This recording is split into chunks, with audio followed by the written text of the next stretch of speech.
Hello, excuse the slightly strange angle.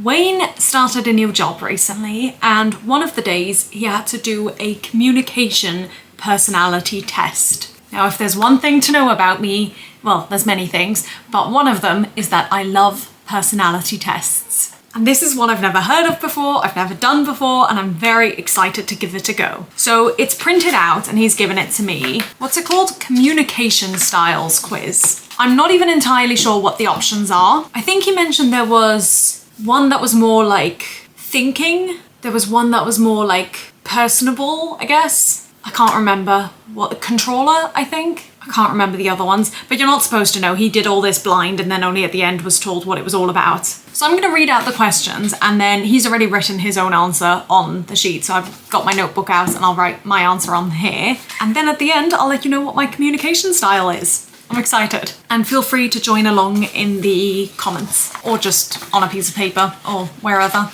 Okay, when talking to another person, I maintain eye contact all the time, alternate between looking at the person and looking away from them, often find myself looking around the room a great deal of the time and giving little eye contact, or try to maintain eye contact but find I frequently need to look away. I think I'm actually D. I find, see, I quite often don't look at the person or at the camera. I need to like not make direct eye contact. I don't know what that is, but I try to. I do when I realize that I haven't looked at the camera for a while, I will, or the person, I will try and focus on it. But I'm gonna say D for that one. If I have an important decision to make, I think it through completely before deciding, normally do a bit of thinking but tend to go with my gut instincts, first consider the impact it will have on other people before deciding, or run it by someone whose opinion I respect before deciding. Usually I would say D, I run it by someone whose opinion I respect.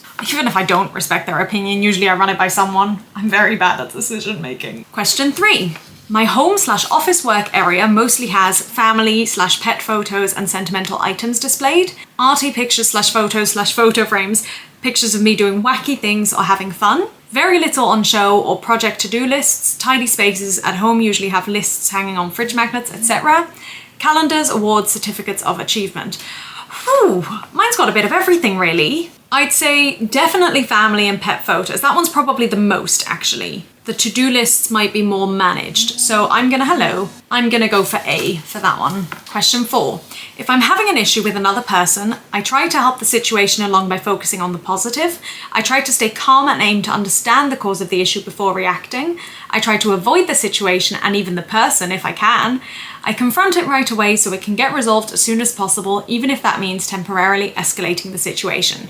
Okay, definitely not D. I feel like I'm very in between. Because I do try to help the situation along by focusing on the positive. I do try to stay calm and aim to understand the cause of the issue, and I do try to avoid these situations sometimes. But what do I do the most? It really depends. Having an issue with another person, I think I'd be most likely to avoid it, to be honest. Which is bad, that's not how you should behave. I think I just sort of shut up and wait for it to pass, or eventually come out, which is more likely. Oh, I hate admitting that, but I'm gonna say that that's my most common reaction. But I do also focus on the person. Like it's a weird one because if I am having an issue with another person, then focusing on the positive isn't gonna help anyone. So I feel like I focus on the positive if another person has an issue, but not if we have an issue between us, I think. Although I also try, I don't know, I'm gonna put down C. It's one of them about decisiveness and knowing yourself. Question 5. When I talk on the phone, I keep the conversation focused on the purpose of the call. I'll usually spend a few moments chatting before getting to the purpose of the call. I am in no hurry to get off the phone and don't mind chatting about personal things before getting to the personal purpose of the call. I try to keep the conversation as brief as possible. So automatically when I read this, I was thinking of like my parents or other family members. And in that case, like I definitely keep the conversation going as long as possible, but that's because they're my family. If I like needed to get something done, I think I would try to keep the conversation as brief as possible. It's hard between that and I keep the conversation focused on the purpose of the call. Like those sound similar to me. And I will chat to like whoever's on the phone. So I guess I'll say A, but I'm kind of in between on that one. If another person is upset, I ask if I can do anything to help. I leave them alone because I don't want to intrude on their privacy. I try to cheer them up and help them to see the brighter side. I feel uncomfortable discussing another person's feeling with them, so leave them to their privacy. I think I try to cheer them up. I think that's my go-to. Although I do also ask if I can help. And sometimes I'll leave them alone, but it kind of depends what's triggered it and who they are to me. When I attend group meetings, I tend to sit back and reflect on what's being said before offering my opinion. I put all my cards on the table immediately so my opinion is clearly known and understood. I express my opinion enthusiastically, however I do listen to others.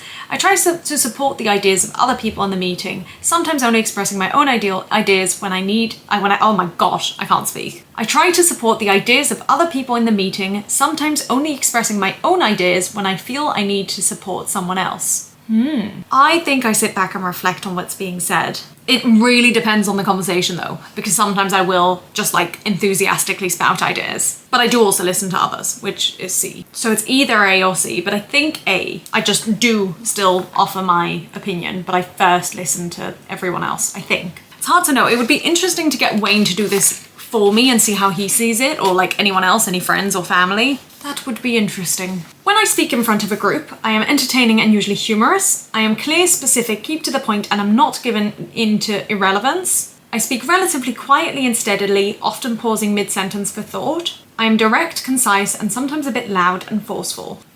This is a tough one, because I'm direct and concise, but I'm definitely not loud and forceful. I speak steadily. Wow, I can't speak. I speak steadily and I do often pause mid-sentence for thought, although not so much in front of a group. And I think I'm most leaning towards I'm clear, specific, and keep to the point. But saying I'm not given in to irrelevance, like I don't agree with that for myself. But I feel like that one's the closest to what I am. Certainly not entertaining and humorous as much as I would like to imagine that I am. I don't know how many pages there are of this. When someone is explaining a problem to me, I try to understand and empathize with how they are feeling. I look for the specific facts relating to the situation. I listen carefully for the main issue so I can find a solution. I try to use my body language and tone of voice as a way of showing that I empathize with them. Ooh, a little bit of all of these, I would say. Very much a bit of all of these. I think I try to understand and empathize with how they're feeling more than like the other things, but it's very close on this one. When I attend training programs or presentations, I get bored if the person moves too slowly. I try to be supportive of the speaker as it can be a hard job. I want it to be entertaining as well as informative and switch off if it isn't. I look for the logic behind what the speaker is saying and get frustrated with irrelevance. I think, again, like multiple of these, but I think mostly I try to be supportive of the speaker as it can be a hard job. And not just it's a hard job, but like so often they're faced with a room full of people who are just like staring at them blankly, so I want to show them that I'm engaged, even if I don't really care. When I want to get my point across to other people, I listen to their point of view first and then express my ideas in a careful and considered way. I strongly state my opinion so they know where I stand. I try to persuade them without being too forceful, and I explain the thinking and logic behind what I am saying, and I'm often surprised when they don't agree. I would say either A or D, but I wouldn't say I'm surprised when they don't agree. And I kind of like, I'm willing to let it go, so I think I'm gonna say A for that one. When I am late for a group meeting, I don't panic but call ahead to say I will be late. Feel bad about keeping others waiting but don't rush because it's not safe. Rush to be there as soon as possible and worry about being late. Haven't necessarily worried too much, but I do apologize profusely when I arrive. I partly want to say I don't panic but call ahead to say I will be late, but I also do rush to be there as soon as possible. And I do worry a little bit about being late. Oh, my camera's dying. I'm gonna say A, I don't panic. The camera died, so I'm not sure if you caught that, but I said A, which is that I don't panic, I think. Yeah, I don't panic but call ahead to say I will be late. When I set goals and objectives, I commonly think that I can realistically achieve them. I feel they are challenging but would be exciting to achieve. I feel I need to do as part of a bigger plan. I think I've misread this question. When I set goals and objectives, I commonly think that no, it doesn't make sense. Or 4, I will feel good when I achieve them. I mean, a bit of all of them, to be honest. Again, I do think I can realistically achieve them, usually, not always. I do feel they are challenging but would be exciting to achieve. Definitely. I don't know if I feel I need to do them as part of a bigger plan, but I do think that I will feel good when I achieve them. This is a really... I struggle with this kind of stuff. But obviously I was most enthusiastic about B, so that's the one we're gonna go for. I think we might be on the final page. Yes, final 4 questions. What a random number, 17. What a very random number. Anyway, when explaining a problem to someone from whom I really need help, I explain the problem in as much detail as possible. I sometimes exaggerate to make my point. I try to explain how the problem makes me feel as well as explaining the situation.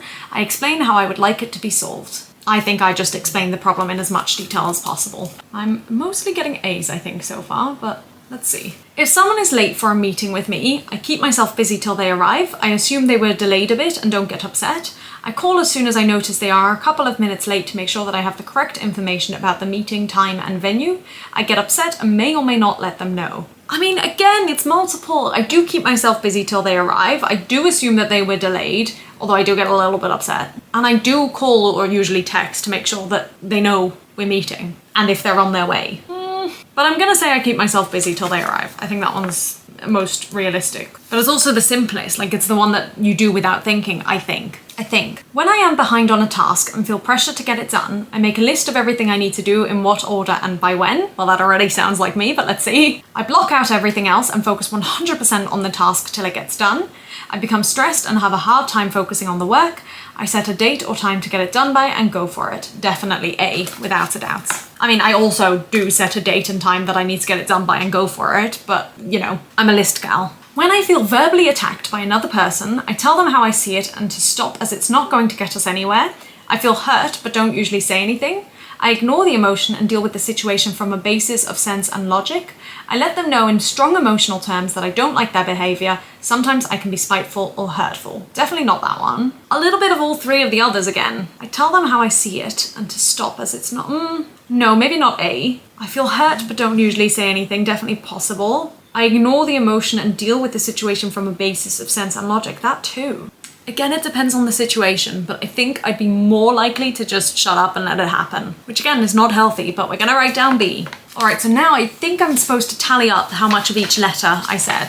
So I'm just gonna do that while you tally up yours, and then we'll figure out what our communication style is. And I don't have very long. This camera is running out of space because I've been filming a lot and I've not put any of it on my computer. Okay, so I have 9 A's, 4 B's, 2 C's and 2 D's. That's really satisfying to me that it's in order of like A to C, A to D. I know the alphabet. Now let's see what it means. Oh, I was wrong. I don't do that. Ooh, I wonder if I can show you this, but I kind of feel bad because it shows Wayne's answers. They're not in order. It's not like A is thinker every time and B. So the 4 things, by the way, 4 things are controller, feeler, thinker, and entertainer. So I definitely think I'm mostly a thinker and then followed by feeler. I don't know how to do this. I shouldn't have tallied up. Right, this is gonna take me a little bit longer, and if you joined along, just write down. No, I can't even do it that way. Maybe I can type this out onto a blank image and post it on my face while I continue counting and do this again. This is harder than I thought. Right, I'll see you all in a moment. All right, this was highly entertaining to me because literally it was like every other one for me was like entertainer, feeler, thinker, entertainer, feeler, thinker. Like it was so even is how it felt, and it's also how it resulted. So with our lowest score of a singular 1, we've got controller. And in fact, I'm curious as to which one that was and if it was one where I was debating. How am I gonna find this? Question 5, let's see. Yeah, that was the one about talking on the phone, which I definitely struggled with. And if I'd put D, which I think was my second option, that would have been another one for thinker. Interesting, bear that in mind. So anyway, 1 for controller.